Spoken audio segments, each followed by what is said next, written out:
ఈ సంక్రాంతి నోము అండి, త్రిమూర్తుల నోము. దీనికి కావలసినవి 3 ప్లేట్లు, ఖర్జూరాలు, తులసి దళాలు, విభూతి ఉండలు, కుడుకలు, వక్కపొట్లాలు, టవల్స్.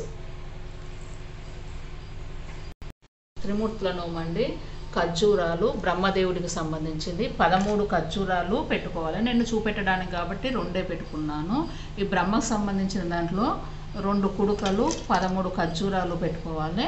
ఒక టవల్ను పెట్టుకోవాలి. వక్క పొడి. నెక్స్ట్ విష్ణువుదండి.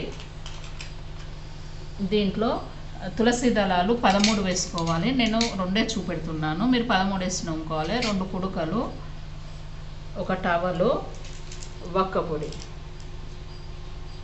నెక్స్ట్ శివునిది అన్నట్టు, శివునికి విభూతికి సంబంధించిన, శివునికి ఇష్టం కాబట్టి 13 విభూతి ఉండలు, 2 కుడుకలు, టవలు, వక్క పొడి పెట్టి గౌరమ్మ దగ్గర నోముకోవాలి. బ్రహ్మదేవుడికి సంబంధించిన 13 ఖర్జూరాలు పెట్టుకున్న నోము బ్రహ్మదేవునికి సంబంధించింది కాబట్టి ఇది ఈ విధంగా డ్రెస్సు కానీ ఏదన్నా పెట్టుకొని మన ఇష్టం ఇలా అన్నకు ఇవ్వాలి. నెక్స్ట్ తులసి దళాలు లక్ష్మీదేవి విష్ణుమూర్తికి సంబంధించింది కాబట్టి ఈ నోమును నోముకున్నాక మనమే ఉంచుకోవాలండి.